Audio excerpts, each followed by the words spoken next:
नमस्कार साथियों, स्वागत है आपका हमारे YouTube चैनल में। आप छत्तीसगढ़ की किस जगह से हमारे समाचार सुन रहे हैं, कृपया कमेंट बॉक्स में लिखकर हमें जरूर बताएं। रायपुर से प्रस्तुत हैं छत्तीसगढ़ के प्रादेशिक समाचार। समाचारों के साथ मैं रजनी शुक्ला। पहले मुख्य समाचार। प्रदेश में त्रिस्तरीय पंचायत और नगरीय निकाय उपचुनाव के लिए आज वोट डाले जाएंगे। बस्तर के विभिन्न जनजातीय समाज के प्रमुखों ने नारायणपुर में धर्मांतरण को लेकर हुई घटना के मामले में सीबीआई जांच कराने की मांग की। प्रदेश में हर साल छत्तीसगढ़िया ओलंपिक का आयोजन सितंबर अक्टूबर माह में किया जाएगा। मुख्यमंत्री ने रायपुर में छत्तीसगढ़िया ओलंपिक की राज्य स्तरीय स्पर्धाओं का किया उद्घाटन।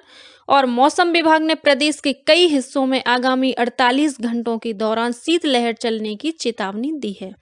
अब समाचार विस्तार से। प्रदेश में त्रिस्तरीय पंचायत और नगरीय निकाय उपचुनाव के लिए आज वोट डाले जाएंगे। पंचायत उपचुनाव के तहत सुबह 7 बजे से दोपहर 3 बजे तक और नगरीय निकायों में सुबह 8 बजे से शाम 5 बजे तक मतदान होगा। राज्य निर्वाचन आयोग ने मतदान को लेकर सभी तैयारियां लगभग पूरी कर ली हैं। पंचायत उपचुनाव के तहत जिला पंचायत सदस्य के 1 पद सहित जनपद पंचायत सदस्य के 8, सरपंच के 66 और पंच के 64 रिक्त पदों पर उपचुनाव हो रहा है। वहीं नगरीय निकाय उपचुनाव के तहत 14 नगरीय निकायों में 15 पार्षद पदों के लिए 38 अभ्यर्थी चुनाव मैदान में हैं। उपचुनाव के मद्देनजर कल जांजगीर चांपा जिले में मुलमुला थाना क्षेत्र के ग्राम नरियरा और जांजगीर थाना क्षेत्र के ग्राम तिलई में मजिस्ट्रेट और पुलिस अधिकारियों द्वारा फ्लैग मार्च किया गया। इस बीच राज्य सरकार ने त्रिस्तरीय पंचायत और नगरीय निकाय उपचुनाव के लिए आज 9 जनवरी को संबंधित निर्वाचित क्षेत्रों के शासकीय संस्थानों और कार्यालयों के लिए सार्वजनिक अवकाश घोषित किया है। मतदान वाले क्षेत्रों में इस दिन मतदान करने के लिए सामान्य अवकाश भी रहेगा। छत्तीसगढ़ में फोटो युक्त निर्वाचक नामावलियों के विशेष संक्षिप्त पुनरीक्षण के बाद पंजीकृत मतदाताओं की संख्या में 1,97,490 की वृद्धि हुई है।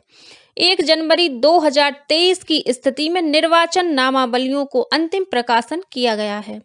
इसके अनुसार प्रदेश में अब पंजीकृत मतदाताओं की कुल संख्या 1,94,54,000 से अधिक हो गई है।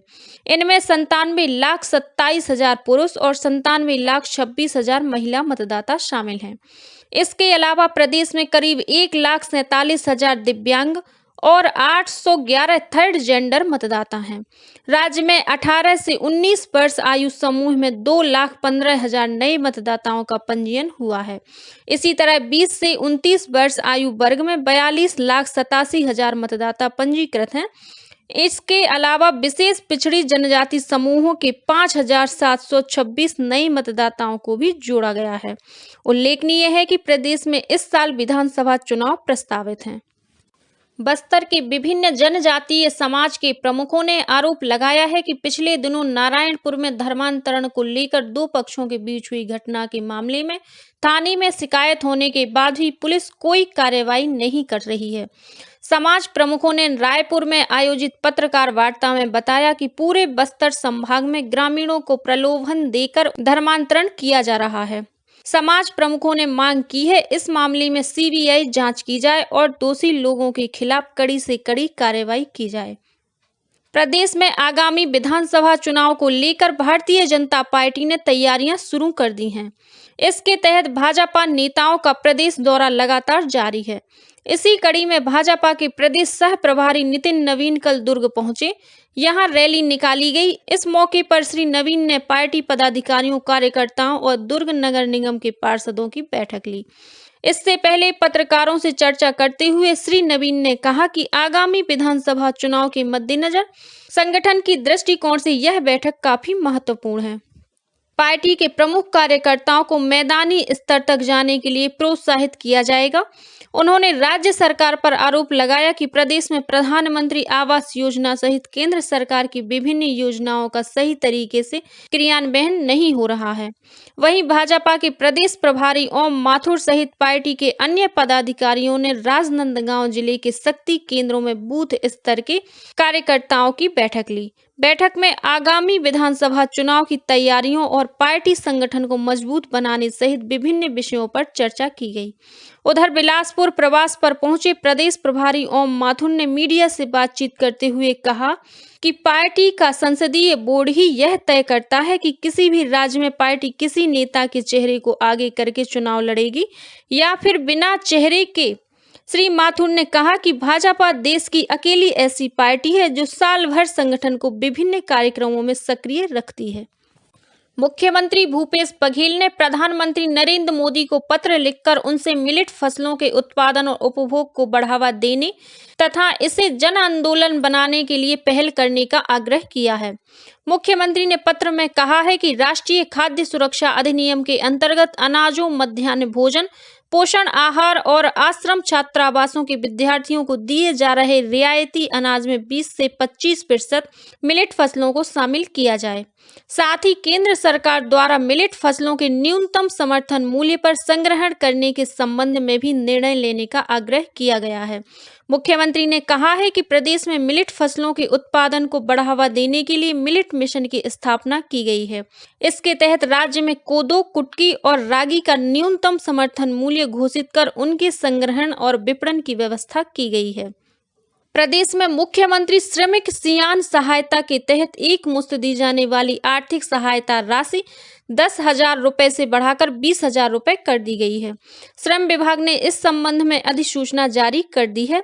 योजना का लाभ लेने के लिए निर्माण श्रमिक के रूप में कम से कम विगत 3 वर्ष से छत्तीसगढ़ भवन और सन्निर्माण कर्मकार कल्याण मंडल में पंजीकृत होना जरूरी है तथा निर्माण श्रमिक की न्यूनतम आयु 59 वर्ष और अधिकतम 60 वर्ष होना चाहिए। पात्र श्रमिक अपना आवेदन श्रम विभाग के विभागीय पोर्टल पर ऑनलाइन कर सकते हैं। मुख्यमंत्री भूपेश बघेल ने कहा है कि छत्तीसगढ़ के पारंपरिक खेलों को बढ़ावा देने के लिए हर साल छत्तीसगढ़िया ओलंपिक का आयोजन सितंबर-अक्टूबर माह में किया जाएगा। मुख्यमंत्री कल राजधानी रायपुर के बलबीर सिंह जुनेजा स्टेडियम में छत्तीसगढ़िया ओलंपिक की राज्य स्तरीय स्पर्धाओं के उद्घाटन समारोह को संबोधित कर रहे थे। इस अवसर पर मुख्यमंत्री ने छत्तीसगढ़िया ओलंपिक की क्लस्टर, ब्लॉक, जिला, संभाग और राज्य स्तर की स्पर्धाओं में प्रथम, द्वितीय और तीसरे स्थान प्राप्त करने वाले प्रतिभागियों को पुरस्कार राशि प्रदान करने की घोषणा की। श्री बघेल ने टॉस कर छत्तीसगढ़िया ओलंपिक की राज्य स्तरीय कबड्डी खेल की प्रतियोगिता की शुरुआत की। उल्लेखनीय है कि छत्तीसगढ़िया ओलंपिक की राज्य स्तरीय स्पर्धाओं में सभी जिलों के लगभग 1,900 प्रतिभागी शामिल हो रहे हैं। यह प्रतियोगिता 10 जनवरी तक चलेगी। इंडोर स्टेडियम में फुगड़ी, बिल्लस, भौरा, बाटी कबड्डी, आउटडोर स्टेडियम में संखली, रस्साकसी, लंगड़ी, पिट्ठूल, गैडी दौड़, सप्रेशाला मैदान में खो-खो, गिल्ली डंडा और स्वामी विवेकानंद स्टेडियम कोटा में लंबी कूद तथा 100 मीटर दौड़ की प्रतिस्पर्धा आयोजित की जाएगी। कल सप्रेशाला मैदान में आयोजित गिल्ली डंडा प्रतियोगिता के फाइनल मैच में दुर्ग संभाग ने रायपुर संभाग को हराकर खिताब अपने नाम किया। वहीं खो-खो में 18 वर्ष आयु बालक वर्ग में रायपुर और दुर्ग संभाग ने अगले राउंड में प्रवेश किया है। मुख्यमंत्री भूपेश बघेल कल बालोद जिले के गुंडरदेही विकासखंड के ग्राम भालू कोन्हा में आयोजित सदगुरु कबीर स्मृति महोत्सव में शामिल हुए। इस मौके पर उन्होंने महात्मा कबीर साहब के तैल चित्र की पूजा अर्चना करने के साथ ही कबीर सत्संग मेला स्थल पर पौधरोपण किया। वहीं मुख्यमंत्री राजिम में आयोजित राजिम भक्तिन माता जयंती समारोह में शामिल हुए। इस अवसर पर श्री बघेल ने श्री राजीव लोचन भगवान और मंदिर परिसर में विराजित राजिम भक्तिन माता की पूजा अर्चना की।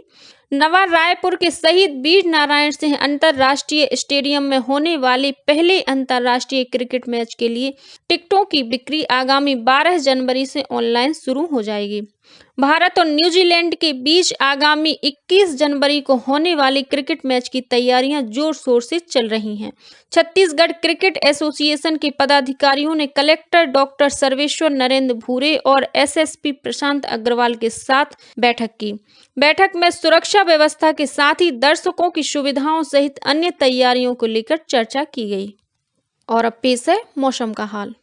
राजधानी रायपुर सहित प्रदेश के अनेक हिस्सों में इन दिनों कड़ाके की ठंड पड़ रही है। इसका असर सामान्य जनजीवन पर भी देखा जा रहा है। सरगुजा संभाग के मेन पार्ट में सुबह के समय बर्फ की चादर देखने को मिल रही है। ठंड से बचने के लिए लोग गर्म कपड़े और अलाव का सहारा ले रहे हैं। इस बीच मौसम विभाग ने प्रदेश के कोरिया, सूरजपुर, बलरामपुर, सरगुजा, जसपुर, कबीरधाम, बिलासपुर, पेंड्रा रोड, दुर्ग और उससे लगे जिलों में 1-2 पॉकेट में आगामी 48 घंटों के दौरान शीतलहर चलने की चेतावनी दी है। और अब कुछ खबरें संक्षेप में। मुख्यमंत्री भूपेश बघेल ने कल राजधानी रायपुर के गांधी नेहरू उद्यान में आयोजित 3 दिवसीय पुष्प फल सब्जी प्रदर्शनी और प्रतियोगिता का शुभारंभ किया। यहां विभिन्न स्टॉलों में रंग बिरंगे फूल, फल, सब्जी और औषधीय पौधों की प्रदर्शनी लगाई गई है। रायपुर के जिला रोजगार और स्वरोजगार मार्गदर्शन केंद्र द्वारा आज 9 जनवरी को 82 पदों पर भर्ती के लिए अपने कार्यालय परिसर में रोजगार शिविर लगाया जाएगा। खैरागढ़ छुईखदान गंडई जिले के गातापार थाना क्षेत्र के कौरुआ और भौथली के बीच जंगल में सुरक्षा बल के जवानों ने एक आईईडी बरामद किया, जिसे बाद में निष्क्रिय कर दिया गया। दुर्ग जिले में शिवनाथ नदी ओवरब्रिज के पास कार की टक्कर से 2 पहिया सवार पति पत्नी की मौत हो गई। कबीरधाम जिले में स्थित सरदार वल्लभ भाई पटेल सहकारी शक्कर कारखाना में एक कर्मचारी की मशीन में फंसकर मौत हो गई। घटना की जांच के लिए प्रशासनिक अधिकारियों की संयुक्त टीम बनाई गई है। जांजगीर चांपा जिले के बलौद क्षेत्र के ग्राम झपेली में 2 पक्षों के बीच हुए विवाद में 10 से अधिक लोग घायल हो गए। इस मामले में पुलिस ने 31 लोगों के खिलाफ अपराध पंजीबद्ध किया है। और महासमुंद जिले में कोडार एलबीसी नहर के पास करंट से एक नर हाथी की मौत हो गई। वन विभाग की टीम ने घटना की जांच शुरू कर दी है। इसी के साथ छत्तीसगढ़ के समाचारों का ये बुलेटिन समाप्त हुआ। नमस्कार।